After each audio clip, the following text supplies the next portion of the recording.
bien de côté et que votre pied est bien accroché sous sa cuisse. Entendu, sinon vous allez changer de position. Sébastien, je ne vois pas par reconnaître. Il est là. Et quand je vais être au sol, ok, je peux très bien commencer mon combat comme ça. Et l'avantage d'avoir la hanche déjà de côté, c'est que 80% des gars qui vont passer la garde vont utiliser le genou en glissé, c'est-à-dire que le genou va venir en diagonale et il va faire ça. Et donc, moi, je suis obligé de mettre une opposition à ce passage. Si je suis droit, bah là, j'ouvre les portes. Allez, c'est cadeau. D'accord? Donc, si je lève trop mes jambes, il va les pousser. Et voilà, il va me déplacer. Donc, bon, bah, j'essaie de garder mes pieds en bouclier. Ma hanche, au contraire. Vas-y, va par là. Ok. Je me mets bien de côté. J'ai choisi de me mettre sur le côté pour travailler. Écrase-moi. Je me mets vraiment, tant que mon pied est là, je me mets en défense. Et après, bah, je peux très bien utiliser d'autres armes pour le mettre en déséquilibre. Mais au départ, je suis comme ça. Ok, donc si j'ai mon genou en bouclier qui le gêne vraiment, il ne peut pas l'envoyer sur l'intérieur. Donc même si avec cette main, il veut essayer d'appuyer dessus, j'accepte pas. Donc dès qu'il va appuyer dessus, je m'accroche et je tiens sa manche. C'est gagné. Là, je vais essayer de l'envoyer sur le côté, il ne veut pas. Là, il ne veut pas, voilà, parce qu'il est tout en équilibre sur cette jambe, il ne veut pas.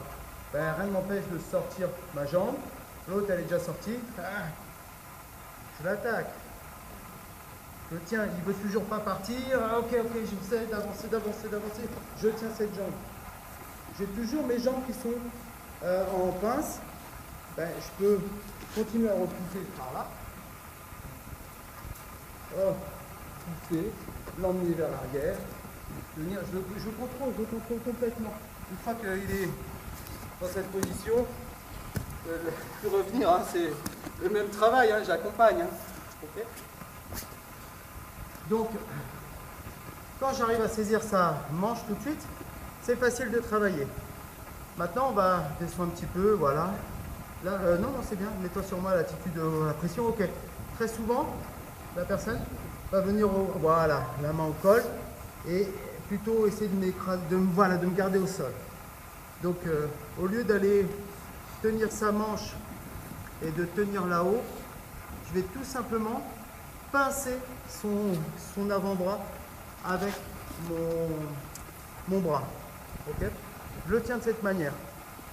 Okay, et là, maintenant, je commence mon mouvement et je tiens bien son bras. C'est comme debout, c'est le même mouvement. C'est hop, j'en serre. Si je vais plus loin, bien sûr, je peux aller en dessous son bras. Mais si ça me rassure de tenir un tout petit peu sa manche, je le fais aussi. Et du fait que bah là, je suis ici, celle-ci, elle peut aider à faire autre chose. Et là, hop, il ne peut plus enlever sa main, elle est coincée. Il ne peut pas la reposer au sol. Ok. Donc là, c'est une opportunité. Je suis comme ça, ok, on est là. Au lieu d'essayer à tout prix de faire ça et ça, je pince et il tombe. Je me redresse. Alors, pour aller plus vite que lui, très souvent, on va remonter. Là, il suffit de tendre les jambes et d'envoyer mes jambes vers l'arrière. Et je gagne du temps. Je tombe sur le bassin. Je gagne un temps avant lui. Pendant qu'il tombe, hop, je suis déjà en train de remonter. Donc j'ai juste à faire bien debout, pour ça c'est un peu plus visuel. Je me pince. On le voit, hein. C'est pareil qu'on a tout droit maintenant, mais c'est des formes qu'on utilise, hein. Pour l'utiliser ici, les jambes. Donc c'est bien. Ouais. Comme ça aussi, j'ai la manche. Hop. C'est pareil, hein. Je la au sol. Je l'accompagne. C'est le même procédé. Comme ça, on révise en même temps. D'autres kata peut-être oubliés. On y va? Allez, à vous de jouer. Yes. Okay. Donc, cette fois-ci, je me retrouve à nouveau dans cette position. Voilà, avec le bras qui est saisi. Et elle va mettre du poids sur moi. Je vais me retrouver dans cette position. Comme j'essaie de l'envoyer en dessous des chiffres, je vais faire maintenant des langues pour arriver à sortir complètement mes hanches de la position. Donc, là ou au bras, hein, peu importe. Si elle se redresse, je garde le contrôle du bras. Et maintenant je sors les hanches, même si je me mets sur le coude pour y arriver. Je sors les hanches, et je continue de repousser. Okay. Donc c'est sûr qu'en judo, tout de suite la personne va s'allonger, mais j'ai encore le contrôle du bras. Si dans le cas contraire, à la sensation de cheville, je prends appui sur sa main, sa manche, en même temps que je me redresse, et je peux directement aller sur la position de côté. On va continuer le chemin pour une bonne manière pour travailler. Si à ce moment-là, directement elle s'est allongée, je garde le contrôle du bras, et toujours la manche, et j'ouvre. Ensuite, je travaille. De toute façon, c'est une forme de psychologie. Ouais, je vous laisse libre choix. L'idée, c'est déjà d'arriver à sortir ses hanches et de faire ce qu'on appelle un arm drag, un tirage du bras en diagonale. Et de relayer le contrôle de la position.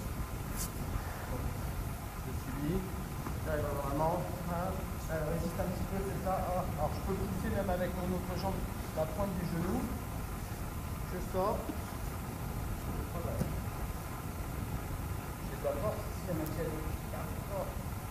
Je suis bien installé là. Ouais. Pas difficile, mais je trouve que ça va bien dans le temps. J'essaie de travailler sur mon Sungeshi, j'y arrive pas, tac. Je pousse, je sors. Je reprends cette fois-ci vraiment l'ascendant. Ouais, allez. Des combinaisons et suivant, on pourrait faire l'inverse, on pourrait faire les défenses de l'autre aussi. Et à chaque fois que lui défend, je réponds par une autre action. Je ne suis pas limité qu'à au simple fait de devoir le lever. Et bon, si je l'ouvre, je m'allonge et puis j'attends la fin. Non, je peux continuer comme ça. Dès que je vois qu'il y a une faille, ça va être là, en dessous, vers l'avant, vers l'arrière. Je vais trouver en tous les cas à un moment donné, soit du déséquilibre, soit une opportunité de me glisser dans son dos ou un bras qui traîne.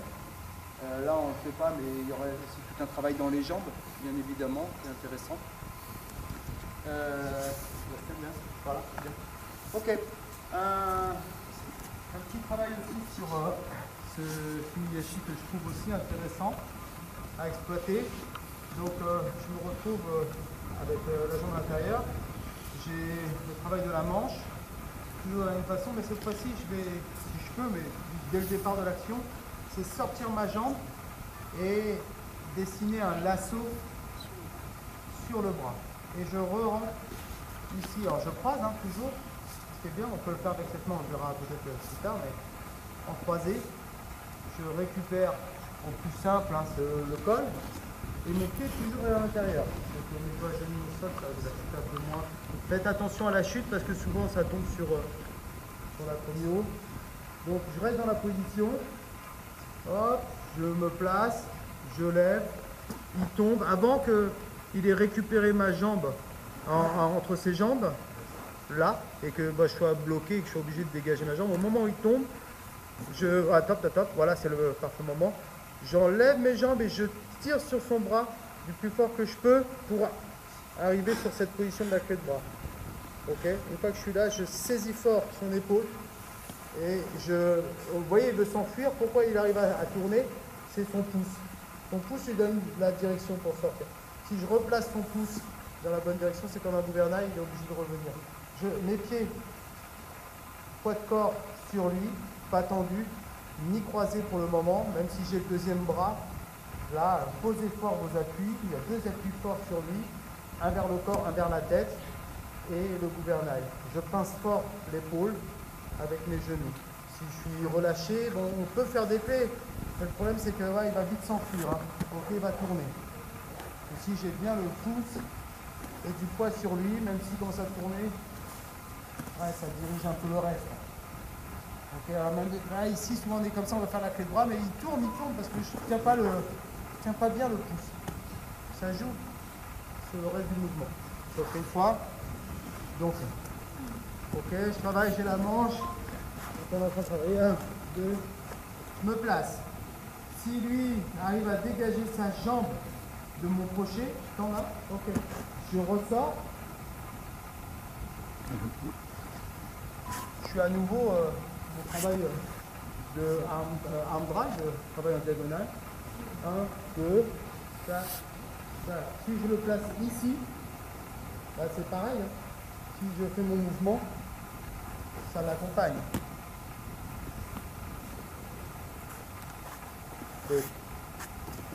Mes bagarres. Ah, je suis très haut. Hop. Et je travaille sur ma clé. Oui. Vous laissez? Allez. Merci.